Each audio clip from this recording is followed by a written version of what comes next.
Good afternoon बच्चों, good afternoon. मैं हूं professor Hare Ram Sinha from university of Delhi. बच्चों, आपके exam UGC NET JRF economics दिसंबर 2025 में मात्र 3 महीना या फिर उससे भी कम समय रह गया है। आज के इस वीडियो में मैं आप लोगों के साथ ये डिस्कस करने जा रहा हूं कि आप अपने एग्जाम की तैयारी कैसे करें सो दैट कि आपकी सफलता पक्की हो जाए। तो बच्चों, बिना देर के हुए चलते हैं स्क्रीन पे। लेकिन उसके पहले आपसे एक रिक्वेस्ट है कि यदि आप इस चैनल पे नए हैं तो चैनल को सब्सक्राइब करके बेल आइकन दबाना ना भूलें। बच्चों, वीडियो को लाइक एंड शेयर भी जरूर करें।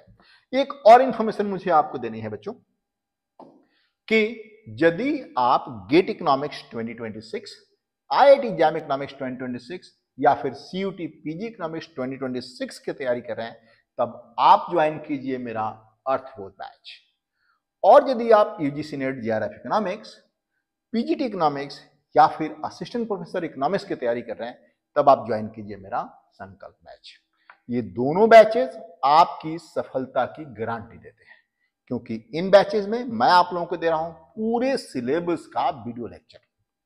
लाइव लेक्चर में हम क्वेश्चन डिस्कस करेंगे, पीडीएफ नोट्स, प्रैक्टिस के लिए question, mock test and the personal mentorship. तो फिर देर किस बात की, आज ही आप इको पाठशाला का ऐप डाउनलोड करिए या फिर इको पाठशाला का वेबसाइट पे जाकर के साइन अप करके वहीं से आप डायरेक्टली ज्वाइन हो सकते हैं। और यदि किसी तरह का कोई इशू आ रहा है तो आप मुझे इस नंबर पे 9910569227 पे आप मुझे डायरेक्टली कॉल कर सकते हैं। चलो बच्चों, अब देखते हैं कि आपकी एग्जाम की तैयारी अगले 90 डेज में कैसे करें सो दैट कि आपकी सफलता पक्की हो जाए।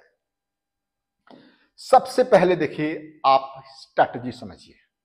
सबसे पहले आपको अपने सिलेबस के बारे में और प्रीवियस ईयर के क्वेश्चन पैटर्न के बारे में बहुत अच्छी जानकारी होनी चाहिए। मतलब बिना सिलेबस जाने आप अपने एग्जाम की तैयारी कैसे कर सकते हैं? बहुत लोग समझते हैं कि इसका जो सिलेबस है वो जो हमने मास्टर में पढ़ा है या अंडरग्रेड में पढ़ा है वही ऑलमोस्ट सिलेबस है, तो इससे हो जाएगा। नहीं बच्चों, ये गलती कभी मत करना। आप प्रॉपर तरीके से यूजीसी नेट इकोनॉमिक्स वाला सिलेबस को एनालाइज करिए, उसके बाद इससे प्रीवियस ईयर वाले क्वेश्चंस देखिए कि हर टॉपिक से किस किस तरह के क्वेश्चन पूछे जाते हैं। क्योंकि आपने मास्टर्स में जो जिस तरह के क्वेश्चंस पढ़े हैं, जिस तरह के क्वेश्चंस आपको आंसर करने थे, वो क्वेश्चन यहां नहीं है। वहां पे सब्जेक्टिव क्वेश्चन था, यहां पे ऑब्जेक्टिव क्वेश्चन है। वहां पे आपको मतलब लॉन्ग आंसर लिखना होता था, यहां पे आपको आंसर लिखना ही नहीं है। यहां पे एनालिटिकल एबिलिटी आपको चाहिए। दूसरा पॉइंट मैं आपको बता रहा हूं यहां पे कि आप फोकस करें। जब जैसे ही आप प्रीवियस ईयर क्वेश्चंस को एनालिसिस करेंगे, आपको पता चल जाएगा कि बार बार रिपीट होने वाले कौन कौन से टॉपिक्स हैं। मतलब फ्रीक्वेंटली रिपीट होने वाले कौन कौन से टॉपिक है जिससे कि आप या जिस पे आप ज्यादा फोकस कर सकते हैं। ठीक है। तीसरा पॉइंट मैं आपको बता दूं, जब भी आप पढ़ाई करना शुरू कर रहे हैं, आप नोट्स बनाएं और जितना भी टॉपिक आपने पढ़ लिया है उस टॉपिक से प्रीवियस ईयर के क्वेश्चन डिस्कस करें।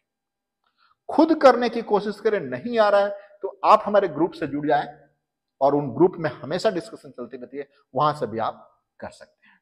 ठीक है बच्चों। और रोजाना कम से कम 6 से 8 घंटे की पढ़ाई आपको जरूरी है, और वो भी कंसिस्टेंट होनी चाहिए। अब चलिए देखते हैं। पहले 30 दिन में आपको 3 सब्जेक्ट करने हैं, micro, macro and statistics and econometrics. फिर समझिए, पहले 30 दिन में 3 सब्जेक्ट, स्ट्रॉन्ग फाउंडेशन बनाना है, जैसे कि micro, macro and statistics and econometrics. Micro में आपको 3 पे फोकस करना है, consumer theory, production theory, market structure. I repeat again, consumer, production and market structure, इन 3 पे फोकस करना है। इसके बाद मैक्रो में जब आएंगे तो national income accounting, IS-LM, ADS, उसके बाद एडीएस के बाद monetary policy and fiscal policy. हालांकि मॉनेटरी पॉलिसी आपके मनी एंड बैंकिंग में भी है। तो मैक्रो में इन्हीं 3-4 चीजों पे फोकस करना है, national income accounting, ISLM, monetary policy, physical policy and ADAS पे।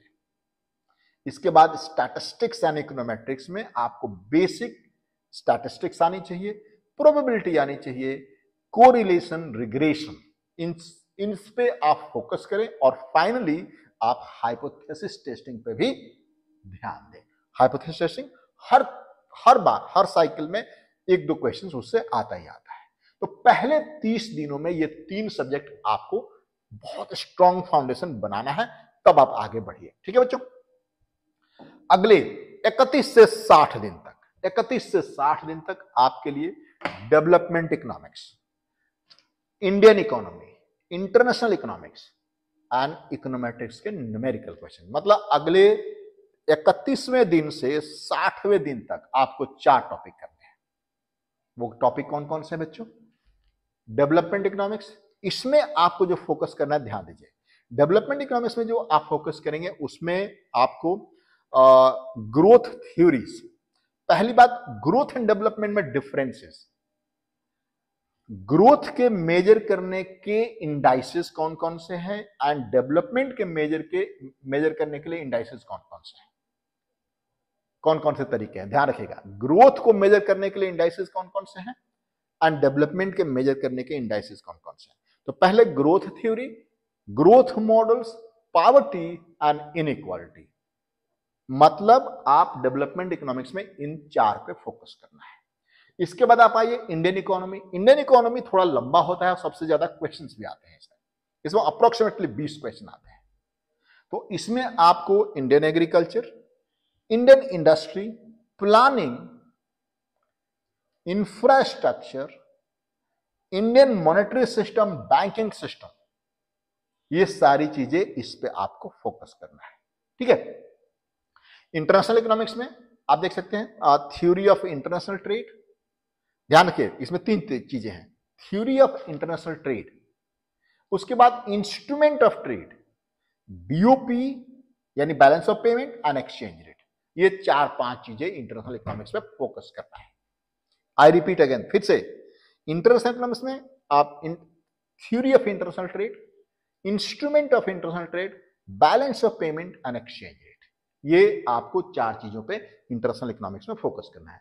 एंड इसी दौरान अगले मतलब 31 दिन से 60 दिन तक आपको करना है इकोनोमेट्रिक्स एंड स्टैटिस्टिक्स के न्यूमेरिकल क्वेश्चंस के प्रैक्टिस।